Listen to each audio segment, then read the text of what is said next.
Okay, let's get rid of this.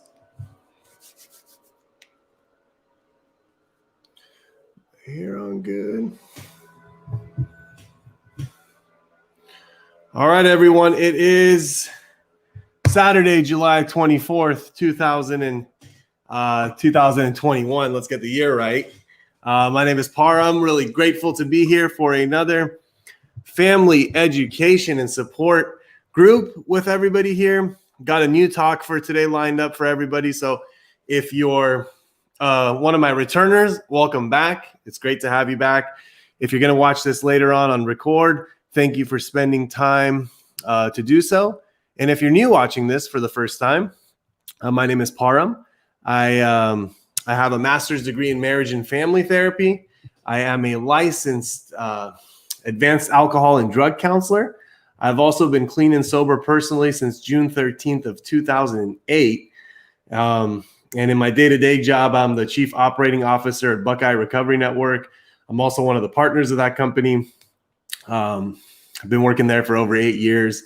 I coach high school basketball, and this is one of my favorite things in the world to do. So as you saw by the title of today's talk, this one's going to be kind of interesting, I think. So whether you are a parent watching this, whether you're a clinician watching this, whether you are a patient or a client or a customer somewhere watching this, I will tell you this, that what I'm going to present here today is gathered from over a decade of work for myself in the field.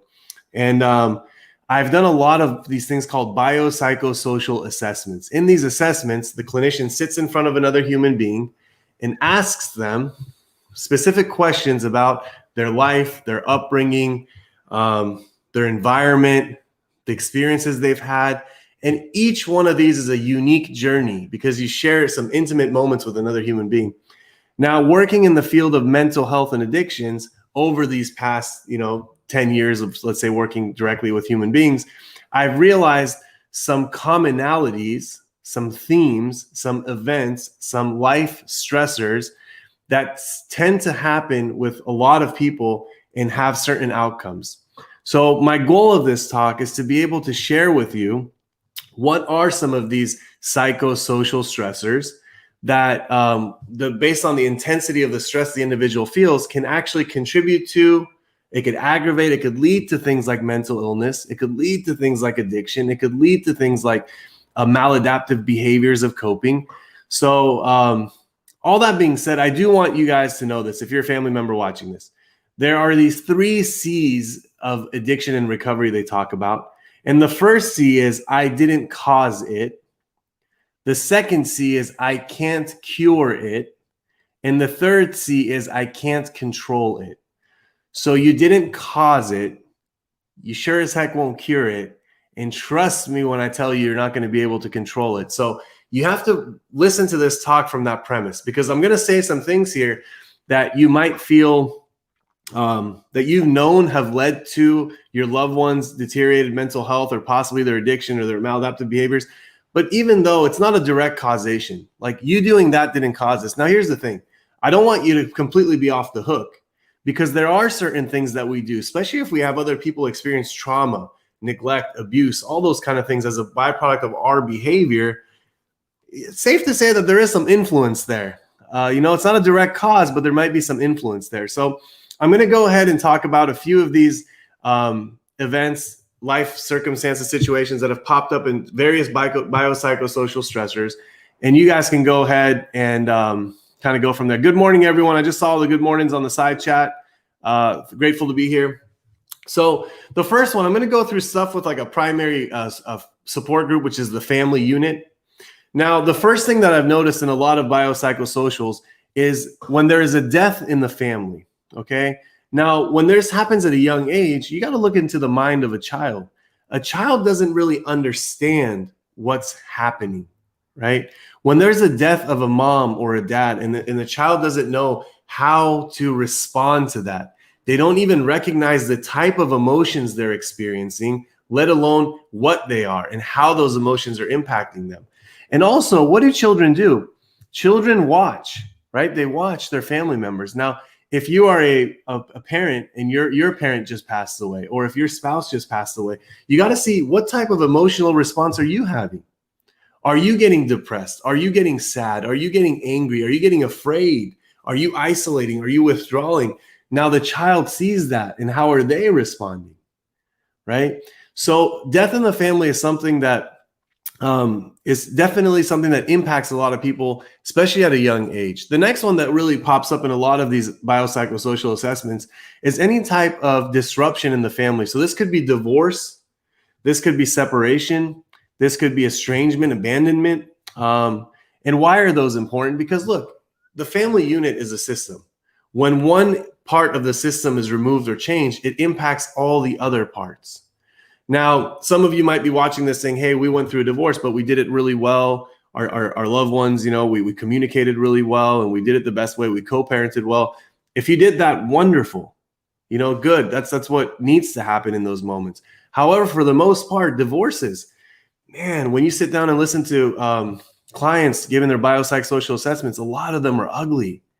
A lot of them are riddled with legal issues, with financial issues, with anger, with rage, with resentment, talking about the most challenging times of their lives, the different worlds children experience in different homes.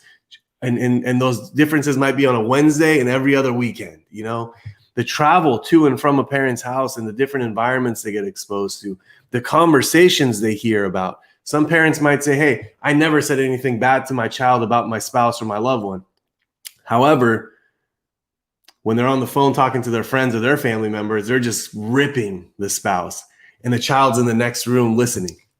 You don't think they hear that? You don't think they feel that? You don't think they sense that?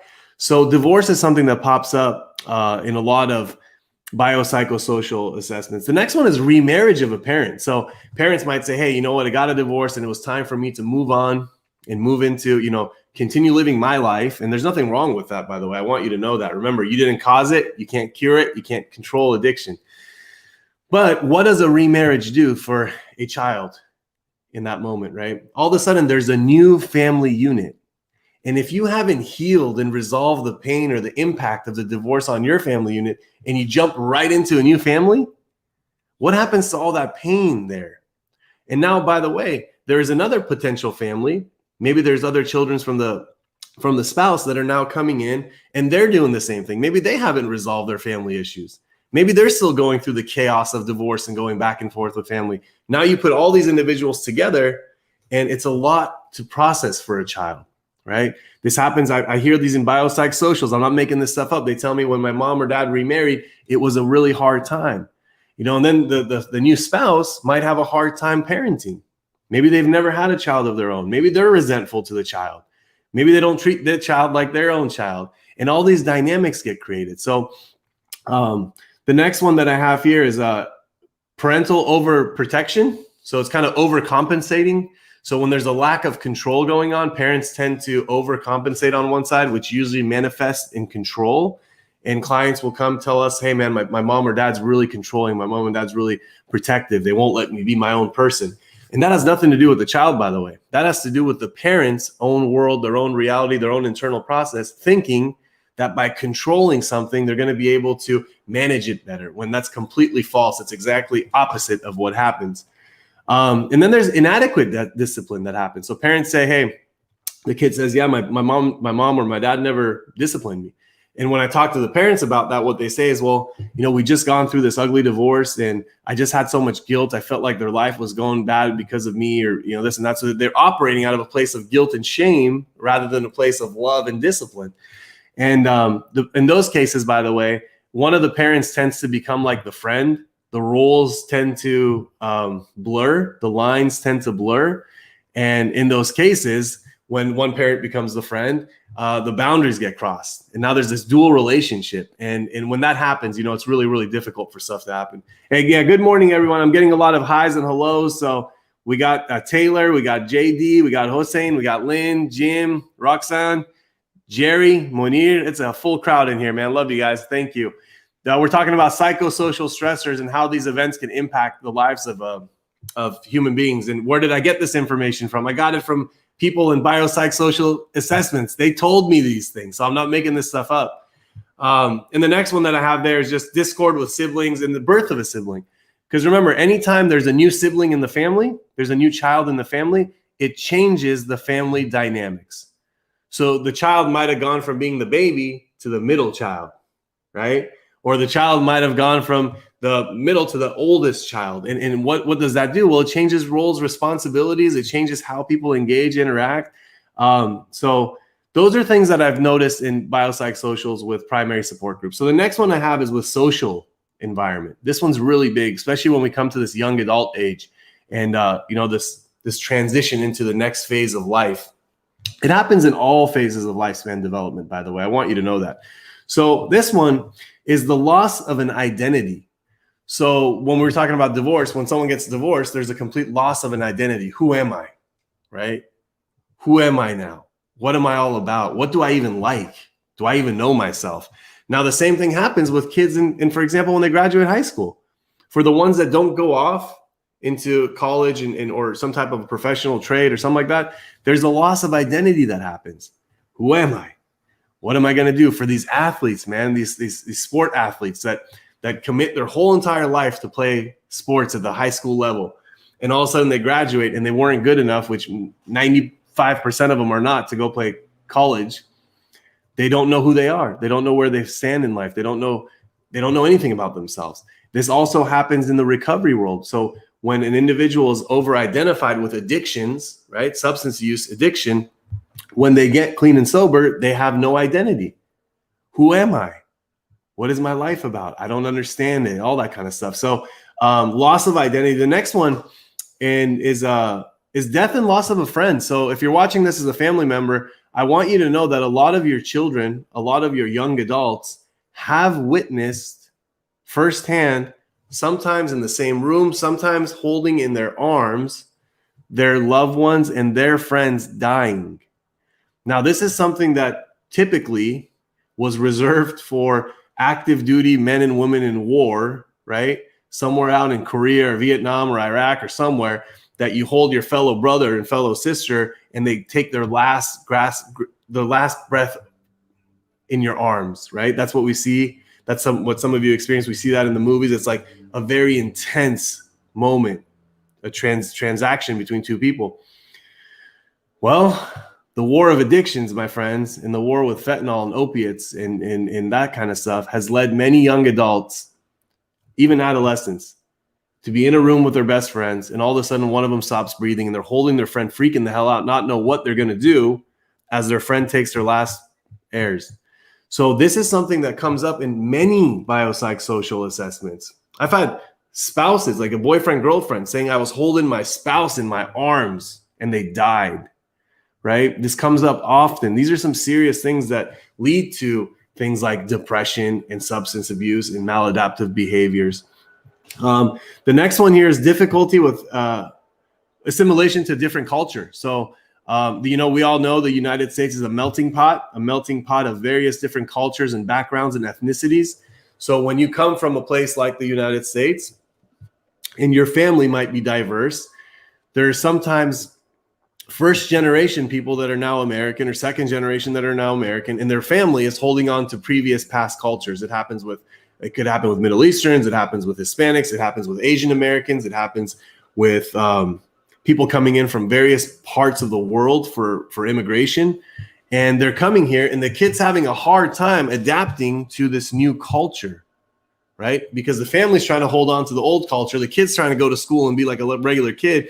And there's a big challenge that happens there. And a lot of times clients will be sitting down their assessment saying, that was one of the hardest things for me to do, was trying to please my family and also try to be my own independent person living in the U.S. culture. So, and the last one there for social environment could be anything related to discrimination.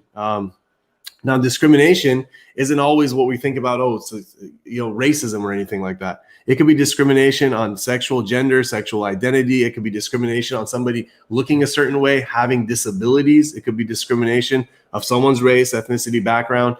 And if you're thinking people don't go through that stuff, oh my goodness. That's not just some stuff that happens in the movies. I've been on record saying one of the biggest lies and the biggest myths that we ever tell children is this: sticks and stones may break your bones, but words will never hurt you. That is a lie, my friends. Whoever the hell sold that lie and made people believe it is the greatest salesman of all time, because words do hurt. Words cut deep. Words last. They cause psychological and emotional wounds that don't heal at times. That's why people can be grown men and women, and all of a sudden they will go back to something someone told them when they were a child, and that shit still hurts them, right? So sticks and stones may break your bones, but words will never hurt you is a straight lie. Yeah, thanks, Marissa. I'm glad. By the way, Marissa Robinson and Coach Blue Robinson, if you guys don't know, she just left a comment. Go check them out at Addict to Athlete, a wonderful organization out there in Utah, doing a completely different approach to support groups, community-based, free of charge support groups that really encourage and foster the values and the environments, that team building and doing healthy activities such as marathons, hiking, half marathons, softball, just bringing people together and creating pockets of recovery communities. Go check them out. Addict to Athlete. About a few months ago, I did a podcast with them on family systems. It was a really good one. Go check out their podcast and find that episode and watch it. Just a really good person to connect to. So the next one that I have here is educational problems. So doing thousands of biopsychosocial assessments, I've sat down with people and they've shared about their educational history. And what I've noticed, the biggest ones that impact people is if they had any type of learning disabilities in school, okay? Because when someone has a learning disability, to a child, and when they have to go get an individual learning plan or IEP or ILP, to the child, they feel like something's wrong with them, right? They don't have the mind. You know, a 6-year-old, a 7-year-old, an 8-year-old, a 10-year-old, even kids in junior high, they don't have the insight to know that this is supportive, this is out of love, this is to care for you, this is to allow you to move forward in school. They think something's wrong with them and they're broken, right? So kids that get put on individual learning plans and IEPs as a child and their parents don't do a good job explaining to them, just taking them to test after test, test after test. Let me go find out what's wrong with my kid. Let me go fix my kid, all that kind of stuff. It does a number on them as adults. They literally internalize the fact that they are not as good as the other students when we know that's not the case. In learning disabilities, so they impact them. The next one with educational problems that I've seen come up a lot in biopsychosocial assessments is children that had to move a lot. They had to move to a lot of different schools. They had to go from one school to another school to another school to another school. And what does that do, right? It does not allow them to get comfortable in their environment. It does not allow them to have permanency in their friends, to feel safe. Every time it's a new school, a new face, it's that awkward raise your hand if you're the new student and have all the kids give you that fake hello. It causes social anxiety, right? So the kids that, when they're filling out a biopsychosocial assessment with me, the adults, and they say, when I was a child, I moved a lot. And then when we're going down later on trying to come up with a diagnosis, we realize that anxiety, social anxiety, various forms, general anxiety are things that are very common with them. Right? Something that happened then and there. So now every time they go into a social setting, guess what happens? Their brain goes whoop, right back to when they were 8, 9 years old, having to raise their hand as a new kid again. And if you don't believe this stuff's true, my friends, you got to take my word for it, because I'm not coming up with this stuff on my own. I've sat down with people in intimate settings, 3 to 5 feet apart, and I've asked them these questions. What was it like for you when you had to change schools so many times? What was it like for you to have a learning disability in school? And the next one, in educational problems, being bullied in discord with teachers and classmates. The bully's always been around, and it always will be around, right? And the bully, by the way, if you don't know, is not this really person that just goes around picking on people for no reason. A bully almost always is somebody that is being bullied at home, almost always, or experiencing some type of psychological, emotional, physical, or sexual abuse. Okay, so I'm not justifying the behavior.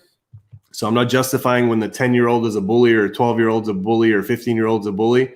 However, I just want you to know that, because anytime there's a bully on the playground, if I had the opportunity to zoom out, to like get a camera and just kind of zoom out, kind of like with a drone camera, and watch that little kid, that boy or girl, walk home, and you just watch them and they go inside their house, And if I could be a fly on the wall and watch what happens to that kid inside their home, you'll quickly realize that hurt people, right? Those who are bullied become bullies. And so it doesn't justify it, but bullying in the school systems is still happening. For these generations, you have to remember that this is a completely different socially connected social network group. So when bullying can intensify, it doesn't just stop when these kids are at school, right? They can come home and their phone on all their different social networks can blow up with just inappropriate pictures of them, hurtful words, hurtful sayings. It could be just a bunch of people ganging up on an individual, saying mean things, saying harsh things. Bullying can be 24/7. And the truth of the matter is that it is happening. It causes kids to go through serious self-esteem issues. It leads them to depression. And yes, it leads them to self-harm, right? The adolescents is usually the population that they use razor blades or anything to be able to cut themselves on their wrists, on their forearms, in between their thighs when there's some sexual abuse. It's a very common place, on the outside of their hips. And this is real stuff. So there's a lot of bullying is always reported in these biopsychosocials. And yeah, thank you, Marissa, for posting the Addict to Athlete podcast. It really is a good one, by the way, especially for the family members here watching. And once you watch that and you hear me and Coach Blue talk, you'll fall in love with Coach Blue, and you'll probably want to go watch a little bit more of his stuff. And Sarah, thank you. Love the hydrangea in the background and the information provided in the foreground. Thank you for that. I'm glad the information is the primary thing here in this. Trader Joe's hydrangea is not the main focus, but yeah, I appreciate it. And the next one that we have here, based on these biopsychosocial assessments, is occupational problems. So this is something that comes up, and this isn't just for the individual going through the assessment. So most people that come through a mental health or substance abuse treatment facility, it's safe to say that their occupation, like they're not killing it at work, they're not thriving, they're not climbing the ladder, they're actually struggling at work. Not always, right? There's outliers to all this stuff. But sometimes occupational problems in the family system. Growing up, what if one of the parents had a really stressful job schedule? They were always on the road. You watch the George Clooney movie, just flying around all the time. Maybe the parent was away every single week. Maybe the other parent was always working graveyard shifts, right? Maybe they were always working in the middle of the night. And these stressful work schedules and work environments have an impact on a child.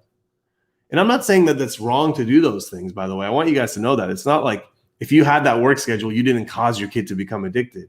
But when kids sit down, or human beings sit down in psychosocial assessments, they tend to report these things. Hey, it was really hard for me to not have my parents around. It was really hard for me to come home from school and my mom was going to work. And then when I would wake up in the morning, my mom was coming home, right? It was really hard for me to have my family member miss all of my stuff because they were always traveling on business. So there's nothing wrong with these things, but these are the truths. These are like every action in life has a consequence, right? The consequence can be positive or the consequence could be negative, but there is a reaction to every action in life, right? Job changes can really significantly impact a human being. And what do job changes mean? Sometimes there could be a decrease in pay. Sometimes an increase in pay, sometimes an increase in stress that comes home, and sometimes job changes leads to moving, right? A lot of moving, and those have impacts on human beings. Let me take a sip of something. I'm talking a little bit. If you guys so far have any feedback or comments about anything that I'm saying, feel free to say it, because I still have housing problems, economic problems, problems with interaction of like legal systems, and a few other ones. So I still have some more stuff to go through. My drink today, just so you guys know, for the ones that know that I tend to drink juices on these, is apple, lemon, ginger, beet. It's from this place called Press Juice. This is not a paid ad. I just drink it because I like it. I don't know if drinking beets while on camera is a good idea, because there's a high possibility that my teeth and my tongue will turn red and I'll look like an idiot talking for the rest of the time.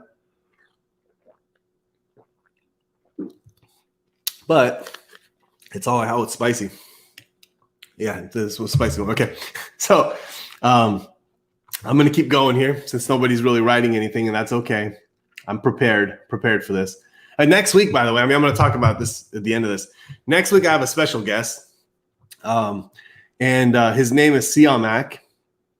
The reason why he's a special guest is he was the man who helped put me on the path that I'm on right now. Actually, to motivate me enough, to inspire me enough to be on the path that I am right now. And he is one of my role models. He is a very, very, very well-respected and talented substance abuse counselor. Call him a therapist. We'll call him whatever we want to. That's been doing this with full commitment for many, many years in his life. And he's going to be here next week to talk about relationships and codependency. And I can't wait for you guys to see this guy. He's just something else. But I'll talk about him at the end again. So the next one that we have, so today we're talking about how psychosocial stressors contribute to or aggravate developments of like mental health, substance abuse, maladaptive behaviors, all that kind of stuff. The next one we have is housing problems.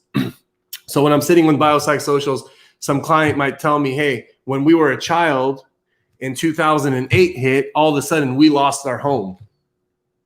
Now, did this happen to millions of people? Yes.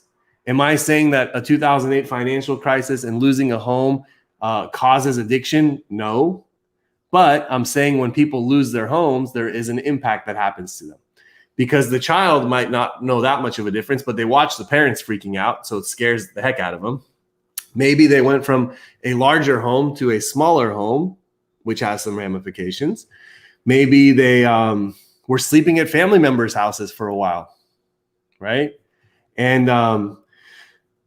maybe they had to move to a neighborhood that was different than the neighborhood they were from. Or maybe there was just inadequate housing, not enough rooms for the amount of siblings. I mean, I've heard people say they went from a 4-bedroom house to a 2-bedroom and there's like 6 family members, right? Nothing wrong with that. If anything, I think it builds character and brings the family together and there's some love in that, but it impacts people growing up. Now, homelessness also could happen as a result of job loss. Homelessness also could happen. I was working with a client or, getting to know a client, not working with them directly. And for 3 years of his life with his mom was shelter to shelter, abusive father, shelter to shelter with the mom.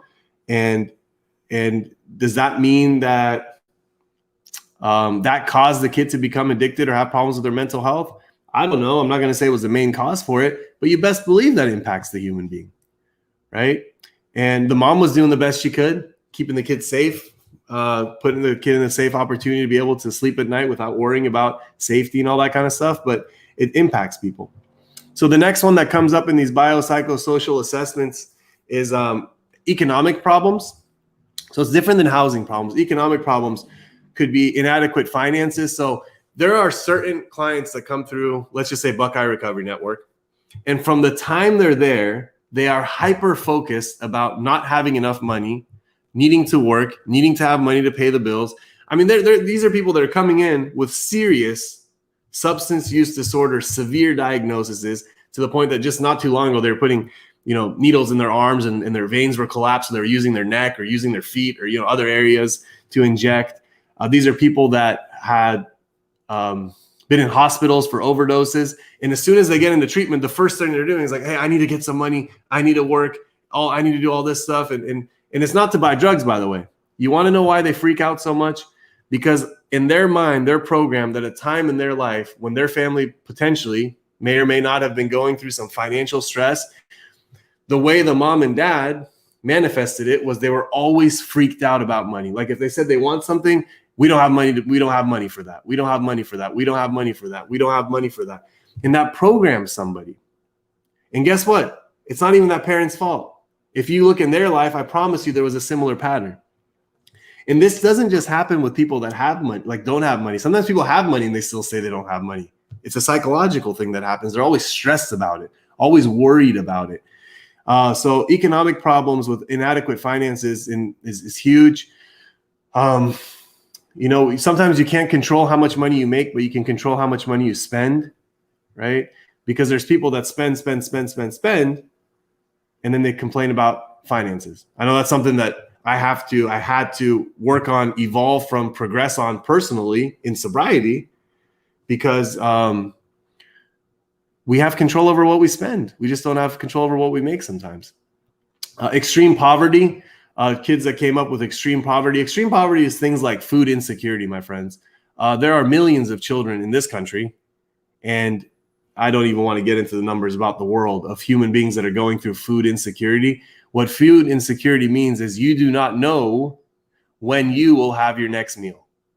Now, if you're watching this talk and you know when your next meal is, if you go open up your fridge and you have a bunch of food in there, if you have a list of grocery items that you're about to get off this and go buy, right? If you're about to go buy a bunch of items on your grocery list, you don't know what I'm talking about. Food insecurity is the mom that's looking at 3 of their kids and saying, where the hell am I going to get my next meal from? Food insecurity is the kid that comes home after school, opens up the fridge, and there's nothing in it, wondering, fuck, I got nothing to eat. Food insecurity is the person that goes to sleep at night hungry, not knowing if the next day there's going to be food. Now, this impacts people at the psychological, emotional, physical sense. This impacts people, my friends. This like destroys people. And these come up in biopsychosocial assessments. And there's actually a comment here I'm going to pull up because, I'm talking about all this stuff in biopsychosocial assessments in the past. Here, Counselor Jim just wrote something. So the pandemic, we all know that, January, February, March of 2020, we went into this pandemic, which caused a bunch of domino effects to happen. One of those domino effects was a deterioration of mental health because of things like anxiety. But what's going to happen is Jim wrote here, we're going to find housing, anxiety, substance abuse, abandonment issues, financial issues from years to come. That is spot on. This is very similar to what happened back in like the Great Depression years. Okay, we didn't get to that point, thank God. As a country, we didn't have to fall into that stage. But after the Great Depression, if you look and see how people, it took a little bit for this stuff to stabilize and hopefully get into that boom. It's going to be something very similar to that. Now, it might have been not a depression level, maybe a recession level. But it's something for years to come. We're all going to experience this. Yeah, absolutely, Jim. I agree with you, man. Let me see. There was a question here. I think Hossein asked, I'm not sure if codependency of parents towards their children could be a factor leading into addiction. I think codependency and addiction are two sides of almost the same coin. I think codependency is a maladaptive way of being that is trying to change something or control something or, alleviate something when it doesn't happen that way, as you know. But I'll tell you this, if a person is truly codependent, they are not just codependent with their loved one, they're probably codependent long before that. So most codependents, and I'm not saying you, Hossein, but most codependents, at some point in their life, they already had to became a codependent long before their kid became a drug addict. For example, if they come in an environment that's an upbringing for themselves as a child, that there's some dysfunction in it, that there's some chaos in it, that there's some instability in it, that they had to leave their own experience to tend to the needs of others. If they had to take care of others at their own expense, if they had to put themselves second and put something else first, codependency already started there. Now, codependency and addiction, drug addiction, is a perfect storm. It just blows up. So I think there's a part in it. Absolutely. I think codependency can enable and continue addiction, but I don't think it causes it. It doesn't lead into it. So that's the only factor there I have is codependency definitely can impact addiction, and it could make addiction worse and worse and worse, but it's not the primary cause for it. The same way that child's addiction doesn't make a parent codependent, right? So when you talk to, this is actually a really good thing. Let me teach this. So we had a parent, this lady actually. So just to let you know, it's not you. I had this lady that shared with me. She said, ever since my kid has been struggling with addiction, I've lost myself and I've became totally codependent. Okay. And I was like, okay, well, that's cool. And when I talk to the kid, I say, hey, tell me about your mom. He's like, yeah, ever since I was like 3 years old, my mom was in charge of all my school stuff. Ever since I was 5 years old, she was in charge of all my after school stuff. She was always like with the parent teacher stuff. She was the coaches of my teams. She helped me fill out all my applications for school. She She checked she helped me write emails. She did this, she did that. Like long before the kid ever even picked up a drug, this mom was hyper codependent. Now, when addiction comes in, it's like fuel on the fire for the codependent. It's like, oh, let me really focus on something. But the codependency happened long before the kid's addiction. And usually when you get into that mom's story, it's like, well, what happened to you? And she's like, well, growing up, I was the oldest of the siblings and I had to take care of all these kids as a child. And I just learned to be the caregiver and this and that. So all of a sudden, it's not even about addiction, if that makes sense. So hopefully that made sense. But great question. Siamak will be here to definitely talk about codependency next week, as he is a master of codependency. So almost through here. The next one is problems related to incarceration or interaction with the legal system. So why is this one important? Whenever somebody gets arrested, right? Either watching someone get arrested, maybe there's domestic violence in the house, and the cops come and they take one of the parents away. By the way, I hope you guys know that. So there is a law in California that some people might not know. If the cops come, and this might be in other states too, but I know it in California since I practice here. If the cops come to the home when there was a domestic violence disturbance call, by law, one of the two parties has to be taken away that night. So one person gets arrested. And here's where that law came in place, because years ago, they went to a report for domestic violence. Two people were fighting. The cops came. This person's okay. This person's okay. Seems like they're fine. They left. That same few hours later, one of those people killed the other person. And as a result of that law, from now on, they remove one of the parties to prevent any possible danger that could happen later. But if there's a child involved in the home, there's child endangerment, things that get tagged on it. The child just watches that. It's very traumatic for a kid. But also if the person going through the biopsychosocial assessment has gone through arrest themselves, dealing with the judicial system and the criminal justice system is highly traumatic. There's a lot of fear involved with it. If you've never gone through the process, it's very scary. There's a lot of uncertainty, unknown. You're starting to see yourself around people that you never thought you'd see yourself with. You lose complete power with the judges and the courts. You have no power for the first time in your life. I mean, yeah, you can advocate for yourself and speak up, but sometimes nobody listens. And then all of a sudden, there's a lot of stuff with probation. There's a lot of stuff with parole. There's a lot of stuff with barriers of integration back into society. There's a lot that happens after someone gets into the system. And it's there's a lot of fines. There's a lot of fees. There's a stigma that goes with it on your record. They always say, hey, if you're a felon, there's these places that you can apply to and get a job at when hey, maybe they might say they're felon friendly, but who says they're going to hire? And then you can also, on your application, write down that you've had problems with the law. And by law, they can't discriminate and not give you the job because of that. But they can just not give you the job for another reason, right? It's not that hard. They don't even have to give you a reason. They just say, oh, at this time, we decided to go with other candidates, when there's a very, very big chance that they could be discriminating that. Michelle, dealing with that now, I think I know what you're talking about. If you want some support, I mean, you don't have to, but if you want some support, either online or offline, feel free to reach out to me. I'll gladly give you some guidance or suggestions or feedback with that. I think you're talking about the system and stuff like that. So, yeah, here for you if you need it. I mean, you know that. Same thing with your loved one. Here for him too if he needs it. And the last one that I have here that has come up in biopsychosocial assessments is so these are other psychosocial assessments, and the exposure to natural disasters, right? This has recently been coming up in some biopsychosocial assessments, especially when people are coming from like California, a lot of wildfires. I've had people lose a lot over these wildfires. Obviously, if anybody's from the south, southeast, that kind of stuff with hurricanes, how that impacts it. I mean, imagine doing a biopsychosocial with somebody that in 2005, 2006 was living in Louisiana. I've done it, actually. I've done a few. And they share with me how their life was disrupted after Katrina. They had to go on these random buses, not knowing if their family members are floating somewhere, and go to Houston, for example, and live in a stadium for months, right? Like, what do you think that does to a person? Does that cause addiction, by the way? No, that doesn't cause addiction. But could it impact somebody to go through anxiety, depression? Could it cause somebody to want to self-medicate their symptoms with a bottle of alcohol? Could it make somebody really struggle in life. Yes, man. Yes, absolutely. So I've had people talk about their exposure with natural disasters, earthquakes, all that kind of stuff. These things impact people.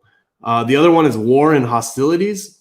I've shared with you many times on record that I was born during a war, an active ground combat war of Iran versus Iraq. Yes, I was a child, and no, I do not remember the specific details of it, but I do remember sounds. I do remember fear. I do remember a collective country of people on edge. I mean, these things are palpable. You can feel them no matter how old or young you are. I do remember going down in basements. I do remember sirens. And this was like airplanes flying and bombs dropping on cities. It wasn't like, you see it on the news over here whenever the U.S. is in a war with somewhere far away. It shows like a satellite image of like a bomb falling somewhere and something blowing up, and nobody's involved. This is like buildings blowing up with people inside of them. So yes, wars have an impact. A lot of the wars all over the world that are going on right now lead to serious collective societal depression. There are countries of human beings that are depressed and anxious and fearful right now as we're speaking. Too much exposure to social media. Put that up there too. I do think that social media has, it's a double-edged sword. So what that means is social media can be a wonderful tool, because look what we're doing right now. We're using social media and a live stream platform to be able to educate, to be able to connect, to be able to support. I am a big fan of YouTube and going on that kind of stuff. I'm a big fan of connecting to people that inspire me. However, social media, when you're connected to all the bad stuff, when your news feed is completely negative, and it's completely overwhelming, you keep re-engaging and reinforcing trauma back in your system, back in your life. Social media also compares people with each other. You see yourself as not as good as, or better than somebody else. So yeah, war, hostilities, and then other discords too, just with non-family caregivers, lack of trust in society, that kind of stuff. So pretty much, just so you guys to recap this talk, I was really excited to do this because, I have over 10 years of experience working directly with people. So in those 10 years, I've done, God, I don't know, I tried to count it up, but it was too hard. But let's just say more than 750, probably 1,000 biopsychosocial assessments. And these are like 2-3 hour sit downs. You sit with someone and you get to know you get to know all this, right? And these are things that constantly pop up with people when they're talking about their anxiety, their depression. So it leads me to believe that these things impact human beings. So I know a lot of you yourself have been through a lot of what I talked about today. I know a lot of your loved ones have gone through what I talked about today. I did start it off by saying, remember this, no matter what I talked about today, you didn't cause the addiction. You can't cure addiction, and you can't control addiction. The only reason I shared this stuff with you guys today was to know that these actions, these events, these stressors that happen in life have consequences. One of those outcomes may be addictions. It may be anxiety. It may be depression. It may be maladaptive behaviors like overeating, overspending, oversleeping, whatever that kind of stuff is. It's just to know that these things do have. And here's the thing. The beauty of it is they can all be treated. If something was created by the environment, the healthy environment can also heal it. So I'm a big believer of that. So all that being said, if you have any final takeaways on the bottom, feel free to write them. And so next week, 10 a.m. Pacific Standard Time, myself, split screen with Siamak Afshar. I'm excited. He is the reason why I am a counselor. He is the reason why I am a therapist. 13 years ago, I left his office and I promised that one day I will make another human being feel the way that man made me feel. And that's been my pursuit ever since. And I'll stick to it because that's the truth. He's just a wonderful dude, man. I'm going to be honored and I'm grateful to have him on here next week. So if you have been watching this every week, please come watch that. And if you know that there's other people that might need some really good psychological and emotional coaching on counseling, on codependency, on boundaries, on communication from someone that's really, really good, get here and listen to them. And I look forward to having him here. And thank you guys. I appreciate you guys.